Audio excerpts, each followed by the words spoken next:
iones que entran suelen estar asociados a ionóforos que tienen un excitador o un neurotransmisor excitador, y los más conocidos o el más importante es el glutamato, ¿correcto? Entonces el glutamato es el principal excitador del sistema nervioso central. ¿Ya? Existen otros, pero este es el más importante, ¿ya? Y el inhibidor más importante del sistema nervioso central es el GABA, ¿correcto?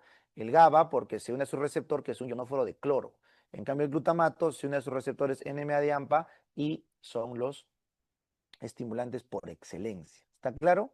Correcto, doctor. Entonces, básicamente cualquier anticonvulsivante lo que debe buscar en última instancia es disminuir el glutamato y aumentar el GABA. Cualquiera de esas dos opciones. ¿Está bien? Correcto. Sin embargo, para que se libere glutamato, tiene que haber antes una liberación de vesícula. Y ustedes saben que la liberación de vesícula necesita la entrada de calcio, la entrada o el potencial de acción que active los canales de calcio voltaje dependientes. Entonces, en nuestro dibujo que están viendo acá, síganme, para que se libere este glutamato que están viendo acá, para que se libere este glutamato, necesitamos primero que se libere la vesícula que contiene el glutamato. Y para que la vesícula que contiene el glutamato se libere, necesita que entre calcio. Entonces, este calcio entra a través de un canal voltaje dependiente que están viendo acá. Este canal voltaje dependiente que están viendo acá es el que permite que entre calcio. Y tú te preguntas, ¿por qué se abre el canal voltaje dependiente? Porque hay una descarga eléctrica o potencial de acción que está a cargo del canal de sodio voltaje dependiente, de este de acá arriba. Entonces, si yo quiero bajar el glutamato, puedo bloquear el canal de calcio voltaje dependiente o puedo bloquear el canal de sodio voltaje dependiente. ¿Entendido? Entendido, profesor. Entonces, los principales anticonvulsivantes son los que bloqueen el canal de sodio, 1, los que bloqueen el canal de calcio, 2, y los que eviten o bloqueen la acción del glutamato, 3. No te olvides que el glutamato actúa a través de los receptores NMDA, AMPA y kainato, que no está en el dibujo. NMDA, AMPA y kainato. ¿Ya? En este caso, NMDA y AMPA son los más importantes. Perfecto, profe. Entonces, con eso tenemos las tres o los tres mecanismos para un anticonvulsivante. Bacán. Ahora, la otra opción es que aumentemos el GABA. Entonces, no se olviden que el GABA, ya, el GABA es un neurotransmisor, ahí está, inhibidor. El GABA hiperpolariza, o sea, mete negativos. Entonces, el GABA al meter negativos va a evitar que se activen los canales voltaje dependientes. Entonces, el receptor GABA que están viendo acá va a recibir ese GABA y va a hiperpolarizar la membrana y por ende no se van a abrir los canales voltaje dependientes. Entonces, el objetivo también de un anticonvulsivante puede ser aumentar la producción de GABA, ¿correcto? O evitar que el GABA que esté en el espacio intersináptico se recapte o se destruya. ¿Ya? Así que serían los dos mecanismos que podríamos sintetizar para hacer un anticonvulsivante. Perfecto, doctor. Entonces vamos a empezar con los fármacos más importantes. Entonces, dentro de los bloqueantes de canales de sodio, tenemos a la carbamazepina, a la fenitoína, a la oxcarbamazepina y a la lamotrigina como sus principales agentes. ¿Ya? Estos son los principales bloqueadores de los canales de sodio. Acá faltaría aumentar que también bloquea el canal de sodio el ácido valproico, por si acaso. El valproato también puede bloquear este canal de sodio. ¿Entendido? Entendido. Entonces, como estos anticonvulsivantes solo atacan, estos que están viendo acá, solo atacan los canales de sodio, entonces se conocen como anticonvulsivantes de espectro reducido. Son anticonvulsivantes de espectro reducido. Espectro reducido. ¿Ya? Bacán.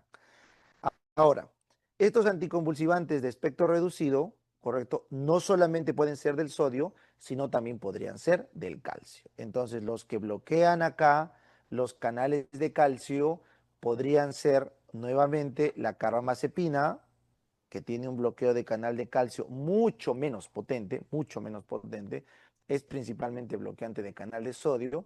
¿ya? Luego tienes acá la gabapentina y pregabalina. Estos sí son específicos de la subunidad alfa 2 gamma de los canales de calcio. Ahí está. Entonces, estos sí son específicos de corto espectro, ¿ya? Y finalmente, acá faltaría añadir la etosuximida, ¿ya? Acá añadan como bloqueador de canal de calcio a la etosuximida, ¿ya? La etosuximida es un bloqueante del canal de calcio, pero de corriente lenta. No es este canal de calcio que están viendo acá. Este canal de calcio es un canal de calcio de cualquier membrana. El que yo les digo de la etosuximida es el de corriente lenta que está en el diencéfalo. Por eso es que en este esquema del libro no está, ¿ya? Muy bien. Entonces, para fines prácticos, los de espectro reducido son carbamazepina, oxcarbamazepina, fenitoína, lamotrigina y etosuximida. Esos son los más importantes. Adicionalmente, la carbamazepina y la lamotrigina podrían tener un efecto como bloqueador de canal de calcio, pero es más leve, menos importante. ¿Ya? Bacán. Entonces son de espectro reducido. Estos fármacos se utilizan para crisis parciales. Las epilepsias parcial, se trata con estos fármacos de espectro reducido.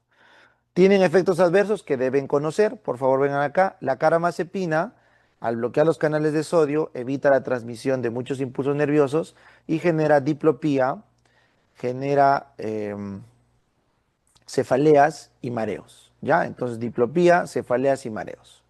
Ahora, un efecto adverso importante es la hiponatremia, porque hace CIJAT.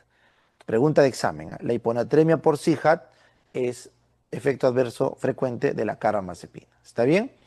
Cuando nosotros damos oxcarbamazepina, la hiponatremia es peor, es más severa. Entonces, la oxcarbamazepina es de segunda opción porque da más hiponatremia. ¿Ya? La carbamazepina se prefiere. El otro efecto adverso que tiene la carbamazepina es a nivel medular. Da neutropenia, agranulocitosis, anemia plásica. Y eso ya son eventos adversos serios, pues, ¿no? Anemia plásica y agranulocitosis. En esos casos, la carbamazepina se contraindica y se pasaría a fenitoína como segunda opción. ¿Ya? Rash, Steven Johnson son efectos cutáneos de la carba y la ataxia, un efecto nervioso grave, grave. ¿Ya? Muy bien. Ahora, cuando no puedes dar carbamazepina por los efectos adversos graves, o sea, agranulocitosis, aplasia y Steven Johnson, se le pasa a fenitoína. La fenitoína es un bloqueante de canal de sodio también, pero es un poco más potente y más tóxico a nivel nervioso y cardíaco. Por eso nos da nistagmus, ahí está, nos da ataxia, ¿correcto? Y en dosis agudas o en dosis altas en agudo da arritmias. Aumenten acá arritmias. ¿Ya? Perfecto. Finalmente, el uso crónico de la fenitoína tiene una dermatosis reactiva en la piel y nos puede dar hipertrofia gingival, hirsutismo, rasgos faciales toscos, ¿correcto? Que bueno, eso claramente es un efecto adverso de la fenitoína a largo plazo. Por eso es que no se prefiere la fenitoína a largo plazo por encima de la carbamazepina. Pero es su segunda opción si la carbamazepina da efectos adversos serios. ¿Ya? Bacán. Adicionalmente, discrasias sanguíneas, Steven Johnson, hepatotoxicidad y polineuropatía son efectos raros que contraindicarían el uso final de la fenitoína. ¿Entendido? Entendido, doctor. Muy bien. Ahora, existe otro medicamento de espectro reducido que es el fenobarbital. Entonces, el fenobarbital lo vamos a marcar por acá, lo voy a marcar también de amarillo. El fenobarbital, correcto, también se utiliza como anticonvulsivante, o se utilizaba en todo caso como anticonvulsivante de espectro reducido y también algunas benzodiazepinas como el clonazepam, por ejemplo, porque su función era potenciar el GABA. Entonces, los que potenciaban la acción del GABA, porque les expliqué, eran unos agonistas alostéricos del GABA, eran las benzodiazepinas y el fenobarbital. Estos de acá ya no se utilizan como anticonvulsivantes a largo plazo, sino simplemente en crisis agudas, no son a largo plazo, solo en crisis agudas. ¿Por qué, doctor? Porque están muy asociados a la sedación, ¿correcto? Entonces, sedación que puede llevar a coma y paro respiratorio los contraindica. ¿Ya? Entonces, el fenobarbital no va porque genera sedación. Y efectos adversos más raros son impotencia sexual, necrólisis epidérmica tóxica, hepatotoxicidad o distrofia escapulohumeral. Así que estos fármacos, si bien es cierto, son de espectro reducido, ya no se utilizan para manejo crónico, pero sí para manejo agudo de una epilepsia. ¿Ya? Bacano. Ahora, dentro de los efectos o adversos de la etosuximida que ven acá, es un fármaco muy bien tolerado, por eso se recomienda en niños que tienen crisis de ausencia. Los niños con crisis de ausencia se benefician de la etosuximida porque lo único que les causa es un poco de náuseas, vómitos, cefalea. La sedación y la agitación paradójica es extremadamente raro. Eritema multiforme y Steven Johnson también extremadamente raro. Así que es un fármaco bien tolerado y ya saben que bloquea los canales de calcio, corriente lenta diencefálica. Acuérdate, corriente lenta diencefálica. Perfecto, profe. Entonces, con eso ya tenemos el resumen de los de espectro reducido y su mecanismo de acción. Muy bien. Algunos otros fármacos de espectro reducido adyuvantes, o sea que se utilizan en ayuda al tratamiento anticonvulsivante, puede ser la tiagabina, que es un inhibidor de la recaptación del GABA, o la vigabatrina, que es un inhibidor de la transaminasa del GABA, que es un metabolizador. Entonces, cuando inhibimos la transaminasa GABA, aumentamos la disponibilidad GABA. Y cuando bloqueamos su recaptador, aumentamos la disponibilidad GABA. Tiagabina y vigabatrina son fármacos adyuvantes que se usan al final cuando no hay respuesta porque son muy peligrosos. Son tóxicos y peligrosos por la sedación. ¿Entendido? Entendido, profe. Ahora pasemos a subrayar con color, vamos a usar un color más oscuro para los de amplio espectro. Los anticonvulsivantes de amplio espectro se llaman así porque tienen acción en dos o más de los mecanismos que les dije. Por ejemplo, el valproato, vamos a poner acá, el valproato o ácido valproico, como quieras verlo, actúa en los canales de sodio voltaje dependientes. Ahí lo tienes. Pero también el valproato actúa en los canales de calcio voltaje dependientes. Acá te lo voy a poner, valproato. ¿Correcto? El valproato también ha visto que actúa como antagonista del glutamato, ¿ya? Entonces, y acá arriba también como potenciador GABA. Entonces, el valproato puedes tenerlo en los canales de calcio voltaje dependientes, en los canales de sodio voltaje dependientes, en antagonismo al glutamato y en agonismo al GABA. Por eso el valproato es el fármaco anticonvulsivante de más amplio espectro que es usado con mayor frecuencia. ¿Está bien? Actúa a todos esos niveles. Por lo tanto, ustedes tienen que conocer sus efectos adversos, ya que el valproato está siempre indicado como primera línea en las epilepsias generalizadas. ¿Ya? Sus efectos adversos raros, o perdón, frecuentes son náuseas, vómitos, temblor, subida de peso, alopecia. Y entre sus efectos adversos severos que lo contraindican, hepatotoxicidad, pancreatitis y las penias, leucopenia, trombocitopenia, las penias, ¿ya? Entonces, esa es la diferencia. ¿Entendido? Entendido todo. Entonces, si yo tengo un efecto adverso severo contra el valproato, tengo que pasar a un antiepiléptico o anticonvulsivante de amplio espectro de segunda generación o los nuevos, FAE, nuevos.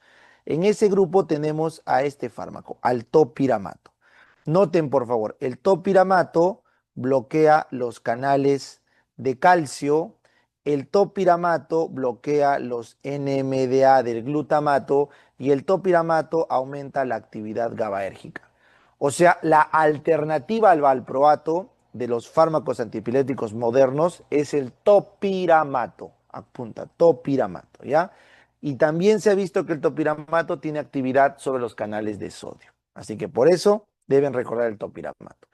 Si no te responde al topiramato, entonces tienes un último fármaco que voy a marcar con rojo porque es el más peligroso de todos por su extremado riesgo de sedación, por su extremo riesgo de anemia aplástica y está contraindicado en absolutamente todos los casos, salvo en crisis refractarias de West o de Lennox-Gastaut, epilepsias intratables en los niños. Ahí tienes al felbamato que bloquea el AMPA del glutamato y el felbamato que potencia el GABA. Así que el felbamato es la bomba atómica porque actúa en los dos principales niveles. Aumenta el GABA y bloquea el AMPA, pero de forma muy potente. Por eso lo marco con rojo porque es súper peligroso, ¿ya? Y finalmente marcaré con azul a un anticonvulsivante especial que se utiliza para la eclampsia en las gestantes o para las crisis convulsivas en los pacientes con delirium tremens que ya no responden a benzodiazepinas, es el magnesio. El sulfato de magnesio bloquea los canales AMPA y se utiliza para las crisis agudas, convulsivas, en eclampsia y en delirium tremens, ¿ya? Esa es la diferencia de estos medicamentos. Muy bien, entonces con esto hemos hecho nuestro pequeño resumen de anticonvulsivantes. Muy bien. Ahora vamos a conversar de los antiparkinsonianos o los fármacos contra el Parkinson. ¿Está bien? Perfecto. Entonces, para poder entender lo que ocurre en el Parkinson, ustedes tienen que recordar un poquito de la fisiopatología, la sustancia negra, la pars compacta, que producía dopamina, ¿no es cierto? Y esta dopamina actuaba sobre la vía D1, ¿correcto? Y bloqueaba la vía D2, de tal forma que favorecía el movimiento. Ese era el mecanismo, ¿no es cierto? Entonces la dopamina actúa potenciando el movimiento a través de la vía D1 y actúa disminuyendo el movimiento a través de la vía D2. ¿Correcto? Correcto, doctor. Entonces, cuando tú liberas dopamina, aceleras con la vía D1 y frenas con la vía D2. ¿Entendido? Entendido. Entonces, cuando falla la sustancia negra pars compacta, cuando falla, entonces no tenemos dopamina. Si no tenemos dopamina, entonces no hay quien actúe sobre la vía de uno, por ende no hay movimiento. Y no hay quien frene en la vía de dos, entonces la vía de dos queda liberada. Entonces, al no haber un freno por la vía de dos, la vía de dos queda liberada y el paciente queda frenado, no te olvides. Cuando la dopamina actúa a su receptor de dos, disminuye el movimiento, o sea, disminuye la vía de dos. Y la vía de dos es la encargada de frenar. Si yo no tengo dopamina, entonces la vía de 2 queda liberada y la vía de 2 va a terminar haciendo bradiquinesia. ¿Ya? Entonces el paciente hace una bradiquinesia, movimiento lento, lento, queda lento. Muy bien, entonces esta bradiquinesia se trata de combatir porque es la que le da peor calidad de vida a un paciente con Parkinson. Entonces la única forma de revertir eso es aumentando la disponibilidad de dopamina, dopamina exógena, ¿ya? El problema radica en que si yo te doy dopamina exógena, ahí lo tienes, dopamina exógena, esta dopamina va a hacer numerosos efectos adversos en la sangre. ¿Como cuáles, doctor? Como náuseas, vómitos, diarrea, correcto, va a ser alteraciones del tracto gastrointestinal y el paciente la pasa súper mal. Así que la dopamina en la sangre no es buena en absoluto, en absoluto. Entonces, para que no tengas estos efectos adversos, la droga que se da no es dopamina, sino es levodopa. La levodopa es un paso antes de la dopamina y la levodopa no genera estos efectos adversos secundarios y la levodopa es la primerita, o mejor dicho, la única que puede pasar la barrera hematoencefálica. Entonces, los transportadores de L-aminoácidos de la barrera hematoencefálica permiten pasar la levodopa al sistema nervioso central. Por eso el fármaco indicado contra el Parkinson es la levodopa. Lo malo es que en el plasma tenemos estas enzimas. Tenemos la COMT, ¿correcto? Y la dopa de carboxilasa. Entonces, cuando la levodopa se topa con la COMT, esta es degradada, ¿correcto? Y eso se elimina, no sirve. Y cuando la dopa es atacada por la dopa de carboxilasa, se vuelve dopamina y nos genera efectos adversos secundarios. Entonces, siempre que den levodopa, deben acompañar con carbidopa. La carbidopa es un inhibidor de la dopa de carboxilasa. Siempre van estos dos juntos, ¿ya? Entonces, levodopa van junto con carbidopa. ¿Entendido? Entendido, profe. Sin embargo, se ha visto en algunos casos de Parkinson donde la dopamina o la levodopa que le voy dando no me alcanza para el tratamiento, se me gasta. Entonces, para preservar esa levodopa, se puede añadir entacapona o tolcapona. La entacapona o tolcapona inhiben a la COMT y permite que el paciente no le haga entre comillas, resistencia a la levodopa, para que pueda seguir habiendo efecto de la levodopa, ¿ya? Una vez que la levodopa entra al sistema nervioso central, la dopa de carboxilasa del cerebro la transforma en dopamina y esta dopamina actúa en sus receptores dopaminérgicos y tenemos el efecto deseado que era que aumentar la vía de uno, que está a favor del movimiento, y bloquear la vía de 2 que estaba en contra del movimiento, porque la dopamina en el receptor de 2 es inhibidor, entonces para esa vía. Y la dopamina en la vía de uno es excitador, por eso activa esa vía. ¿Está claro? Entonces activar el movimiento y parar la vía del freno. ¿Entendido? ¿Entendido, profe? Entonces, ese es el mecanismo. ¿Qué se ha descubierto? Lo malo es que parece que nuestro cerebro no está preparado para recibir levodopa externa. Entonces, cuando recibimos por más de 5 años levodopa externa, empiezan a haber unos efectos adversos relacionados al tiempo de la dosis, que se conocen como el fenómeno de on-off y el fenómeno de wearing off, o fenómeno de fin de dosis en castellano. ¿En qué consiste? Que cuando el paciente se le está acabando la dosis de levodopa, de lo que estaba bien el abuelito ahí como viéndose tranquilo, se empieza a apagar. Así como si se apagara la pila de tu celular, ¿no? Y empieza ya a confundirse, igualito. Y con el tiempo, no solo ocurre el síndrome de wearing off, sino aparece un síndrome que se llama on-off, en el que al abuelito le das la pastilla y ¡pum! Se empieza a mover así como si fuera un hombrecito loco, pues, ¿no? Se llama disquinesia, y luego cuando se acaba su dosis, se apaga. Entonces, esos mecanismos son indeseados, porque no tiene sentido darle un tratamiento que le va a empeorar su calidad de vida. Por lo tanto, apunten esto, por lo tanto, se prefiere, antes de darle bodopa, se prefiere intentar con estos fármacos. Estos que estoy pintando de color azul se conocen como agonistas de los receptores dopaminérgicos. Agonistas. Bromocriptina, pergolida, carvedolina y el pramipexol y ropinirol. Entonces el pramipexol y ropinirol, bromocriptina, hipergolida y carvedolina son los fármacos agonistas de los receptores de dopamina. Esta bromocriptina y carvedolina tienen efectos cardiovasculares deleterios, calcifican las válvulas, entonces no se prefieren, ¿correcto? Entonces, ¿qué preferimos? Preferimos el pramipexol ropinirol. Entonces, estos fármacos vendrían a ser los de primera elección al momento de tratar a un paciente con Parkinson, que todavía es joven, dice ese joven menor a 70 años, y la levodopa sería el medicamento de primera elección si es que el paciente ya tiene más de 70 años. ¿Por qué? Porque 5 años es lo que demora en los efectos adversos no deseados. Sin embargo, recuerden que la levodopa siempre va a ser mejor fármaco que el pramipexol. Siempre va a ser mejor fármaco, ¿ya?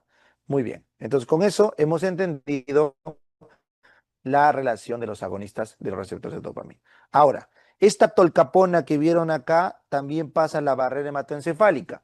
Entonces, cuando damos tolcapona, podemos evitar que se metabolice por esa dopamina en el cerebro. Ese es un ejemplo del uso de la tolcapona para potenciar los efectos de la levodopa.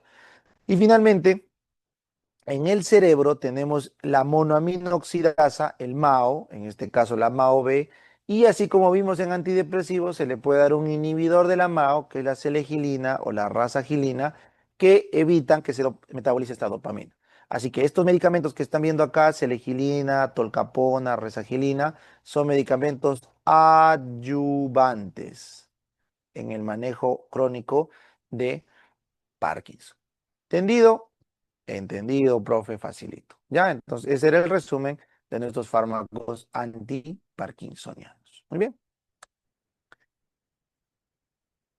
Ahora vamos a conversar de los fármacos antidemenciales. Ya, entonces, para eso rapidito vamos a recordar sobre el principal neurotransmisor de la cognición. Yo quiero que ustedes recuerden esto. ¿Se acuerdan qué es la cognición?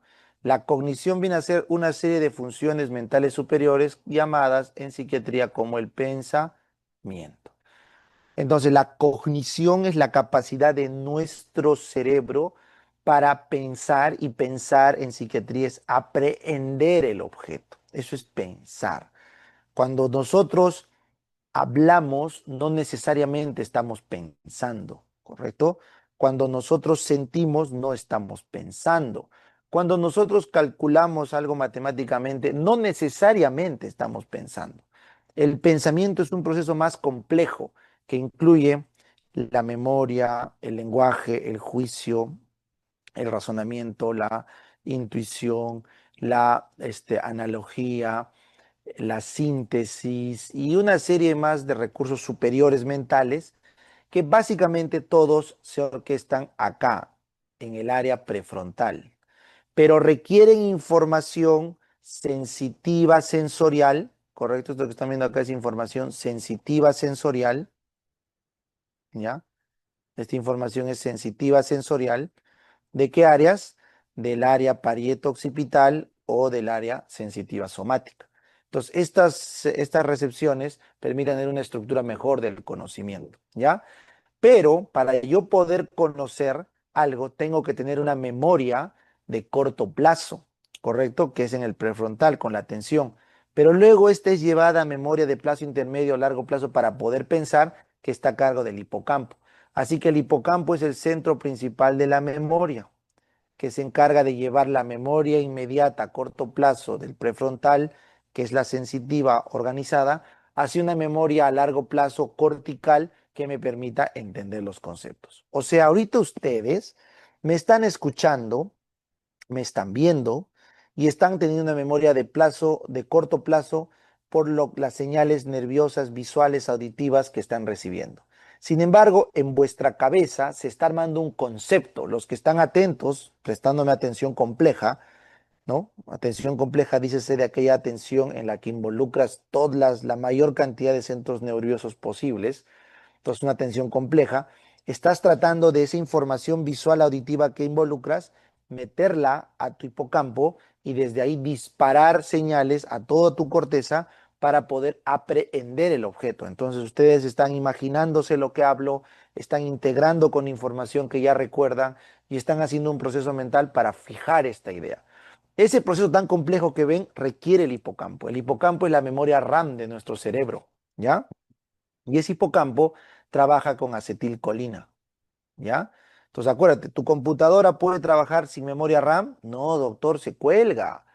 Le pongo dos, tres programas y ya se colgó. Claro, cuando no tienes memoria RAM, la laptop no funciona. Igual, nuestro cerebro sin hipocampo no funciona. ¿Me entiendes? Te meto dos, tres, cuatro ideas complejas, ya tú dices, ay, doctor, yo ya me perdí, ya, repita, por favor. Está mal, pues está mal tu hipocampo, ya está mal. Entonces tenemos que entrenar al hipocampo, tenemos que entrenar nuestra memoria RAM, ¿entiende? Por eso tienes que leer, no solo medicina, tienes que leer economía, política, tienes que leer ingeniería, leer obras de teatro, poesía, lo que tú quieras, porque cuanto más entrenas tu cerebro, la ventaja de nosotros es que somos una laptop, que nuestra RAM se aumenta solita. Tú cuando quieres aumentar la RAM a tu laptop tienes que llevarla pues no a Wilson ahí para que le pongan RAM y a veces ya no aguanta, ¿no? Y ya no se compran hasta RAM externas. Tienes que cambiarte tu placa madre, ¿no? Nuestro cerebro en cambio sí puede mejorar su memoria, su aprendizaje. El hipocampo se hace cada vez más fuerte y eso solo se consigue leyendo, aprendiendo, hablando, ¿ya? Aprendan eso. Si todo el día estás metido en tu WhatsApp, en tu TikTok, así, fuiste, ¿ah? Estás secando tu cerebro, estás secándolo, ¿ya? Muy bien. Entonces, esta memoria RAM necesita de un neurotransmisor potentísimo, que es la acetilcolina, que se produce ¿dónde, Doc? En el núcleo basal de Maynard. El núcleo basal de Maynard principalmente ofrece esta acetilcolina. Entonces, en los pacientes con demencia se ha visto que esta acetilcolina del núcleo basal de Maynard se altera y por ende el hipocampo se hipotrofia y por ende no tenemos memoria de trabajo y por ende no podemos integrar las tareas finales. ¿Para qué? Para tener un buen pensamiento y por ende se altera la cognición. Y el paciente demente no recuerda, no aprende, no reconoce caras, no sabe hacer movimientos, se vuelve prácticamente un ente porque está consciente, pero que no tiene mente. ¿Correcto? Es como que a Vision le quitaran, pues, ¿no? Su gema de la mente. Es un ente, pues, o sea, no tiene mente, pues, ¿ya? No tiene cómo pensar, pero está consciente. Ahí está la persona, pero no tiene mente. Entonces, no tiene pensamiento. Entonces, esa enfermedad más conocida, la más clásica es Alzheimer, ¿no? Hay varios tipos de demencia, pero el Alzheimer es el más conocido. Entonces, lo que buscan los farmacólogos en el Alzheimer es aumentar la acetilcolina, aumentar lo poco que haya de acetilcolina. Entonces, para eso ustedes tienen que recordar cómo se sintetiza la acetilcolina. Entonces, ven, la colina entra acá por un transportador de colina y el acetil-CoA viene de una mitocondria. Se juntan, correcto, por la acetilcolina o la acetilcolina transferasa, se juntan y se forma acetilcolina. Esta acetilcolina se mete a través de un transportador de vesícula, correcto, transportador de vesícula, y se llena en la vesícula de acetilcolina. Y luego esta vesícula, por estímulo del conducto de calcio, voltaje dependiente, ¿no es cierto? Que entra el calcio, ese calcio se pega a varias proteínas y se libera la acetilcolina a la hendidura sináptica y esta se une a sus receptores colinérgicos que pueden ser del tipo muscarínico, ¿no es cierto? O del tipo nicotínico, ¿ya? En este caso, para el tema del cerebro, tenemos muscarínico y el nicotínico neuronal. Porque hay nicotínico neuronal y nicotínico muscular, pero este se ve en el músculo, ¿no? Ya está, profe, entendido.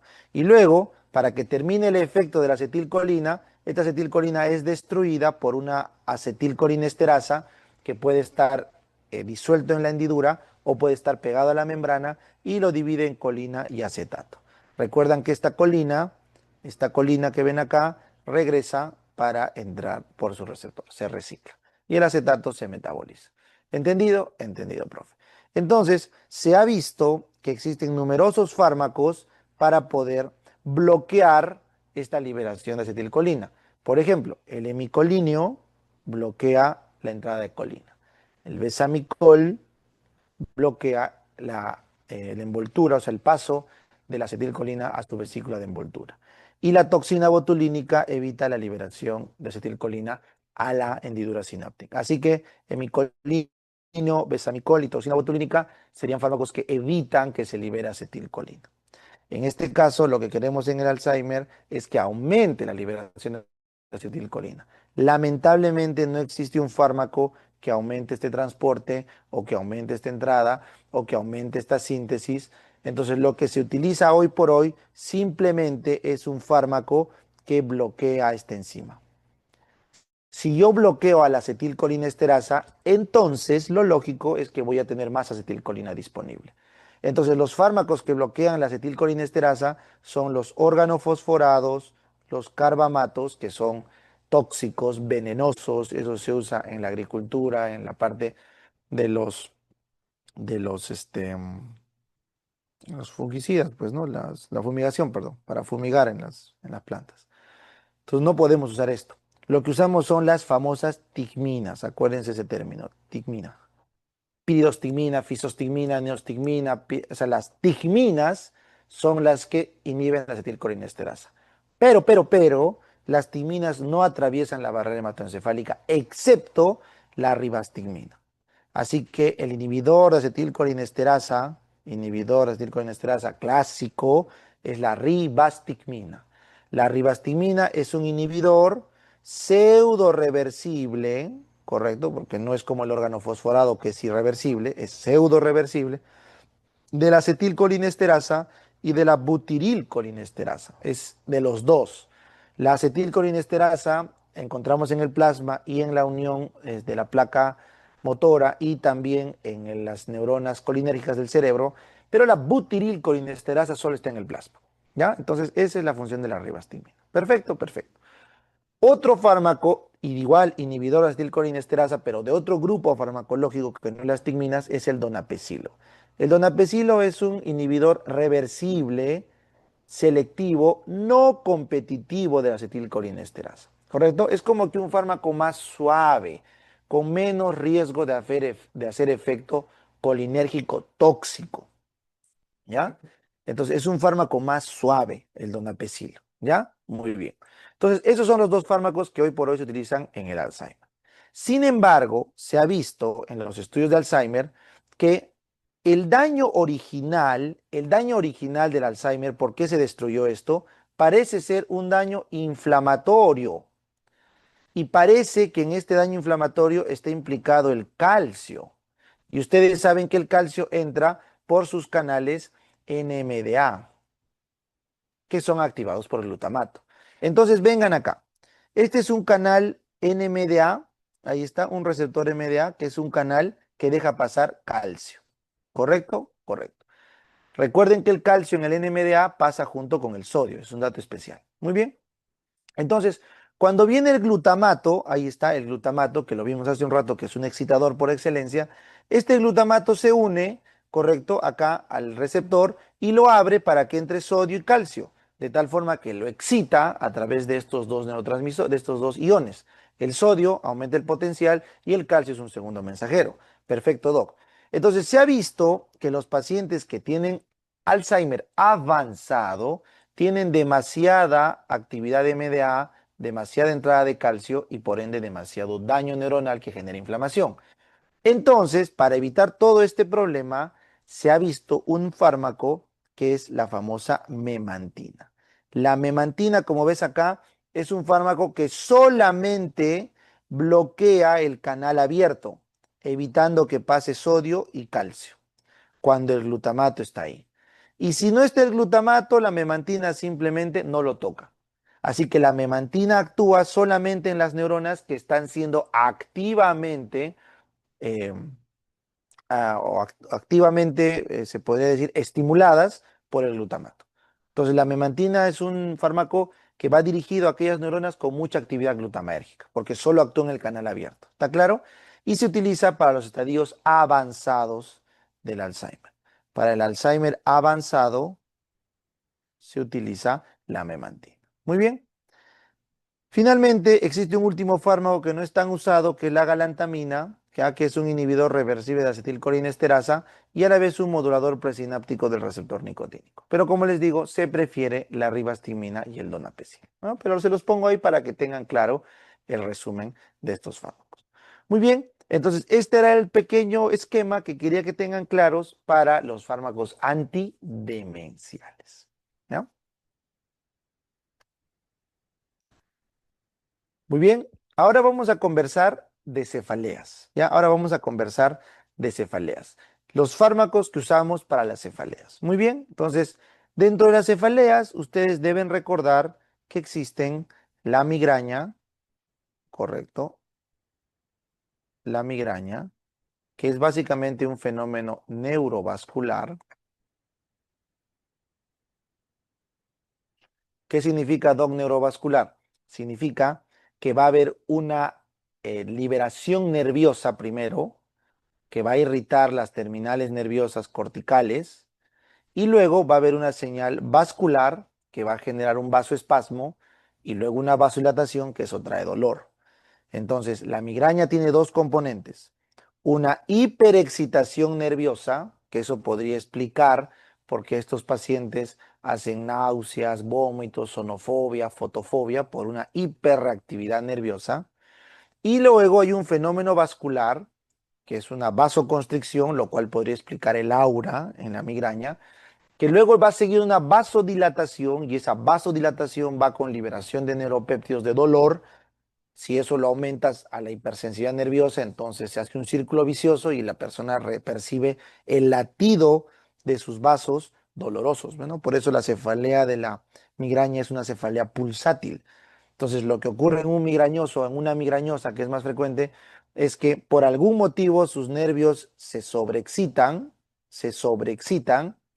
y por otro lado, sus vasos se contraen. Entonces, esas dos condiciones hacen que se produzca la clínica de la migraña. ¿Entendido? Entendido, profe. Entonces, para tú tratar una migraña, bien sencillo, lo que tienes que hacer es primero atacar el dolor. Entonces, le podemos dar analgésicos simples, simplemente para bajar la inflamación y el dolor a nivel de las terminales nerviosas que están viendo acá, del quinto uno, que es el que lleva el dolor. Entonces, le damos aspirina, metamizol. Podríamos darle algunos derivados opioides como la codeína, pero siempre se prefiere los AINES, ¿ya? Entonces, en este caso, el fármaco de elección son los AINES, ¿ya? Dentro de los analgésicos simples, la aspirina sería la alternativa Y dentro de los AINES se prefiere el que mejor el paciente tolere, pero el paracetamol, no se olviden, el paracetamol siempre va a ser de primera línea, ¿correcto? El paracetamol. Si no puede con paracetamol, bueno, pues le podemos dar ibuprofeno, naproxeno, diclofenaco, ácido mefenámico. Recuerden que el diclofenaco es un fármaco potente, ¿ya? Y el fármaco de rescate es el ketorolaco. El ketorolaco es un fármaco de rescate en migrañas agudas severas. ¿Ya? Perfecto. Entonces eso es lo que daríamos al inicio. Como ustedes saben, estos pacientes hacen náuseas y vómitos por esa hiperreactividad de los centros nauseosos que tienen en su tronco. Entonces, estas náuseas se deben tratar, pero a nivel central. Por eso se da antieméticos como la metoclopramida, domperinona, procorperacina, prometacina. De todos estos, la metoclopramida es la más utilizada y ya saben que es un antidopaminérgico que actúa a nivel central, en el centro del vómito. ¿Correcto? Correcto, profe. Para que no lo vomite, pues, ¿no? Su tratamiento. Muy bien. Sin embargo, esto de acá es el manejo de la migraña leve. Se dice migraña leve a aquella que responde a los AINES. Pero si la migraña ya no responde al AINE, si la migraña ya se complica y no responde al AINE, entonces esa migraña se llama migraña moderada a severa, así le llaman, moderada a severa. Y esa migraña moderada severa ya requiere un tratamiento que module los receptores de serotonina. Entonces ahí le vamos a dar los famosos agonistas selectivos del receptor de serotonina. Agonistas selectivos de la 5-hidroxitriptamina. Tienes el sumatriptán, risatriptán, naratriptán, solmitriptán, frobatriptán. El más usado es el sumatriptán, que se puede dar vía oral, intranasal, intramuscular, etcétera. ¿Ya? Entonces, el sumatriptán es el medicamento de elección para las migrañas moderadas a severas. ¿Por qué?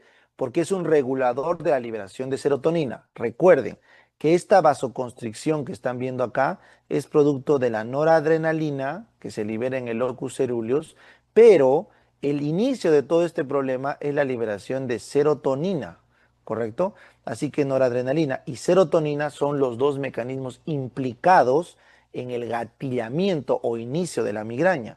Entonces, un agonista selectivo de la serotonina ayuda a modular estas respuestas, sobre todo a nivel de los vasos, porque cuando los vasos reciben señales serotoninérgicas van a tener esta tendencia a vasoconstricción y luego vasodilatación.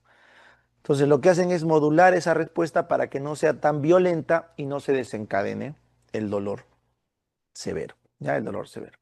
Bien, entonces agonistas de la serotonina, no se olviden.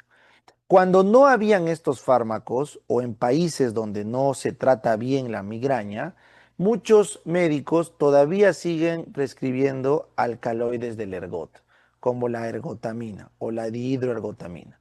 Estos fármacos ya no deberían darse para la migraña porque tienen muchos efectos cardiovasculares. Recuerden, la ergotamina puede generar isquemia periférica, taquicardia, hipertensión. Va mal, va mal, ¿ya? Así que no se recomienda ergotamina ya como manejo crónico. A veces lo usan para crisis agudas, pero no se recomienda para el manejo de una migraña, ¿ya? No se recomienda. Preferible sumatriptan. Muy bien. Ahora, si nosotros tenemos que una persona tiene 4 o más ataques de migraña, entonces ya tenemos que prevenir un potencial caso de migraña crónica o también llamada migraña transformada. Entonces, para evitar eso, se puede dar profilaxis. Entonces, la prevención de migraña está indicado en pacientes que tienen 4 o más episodios de migraña al mes. 4 o más episodios de migraña al mes, ¿correcto? Entonces, estos pacientes ya, caballero nomás, tienes que darles su tratamiento preventivo, no se olviden.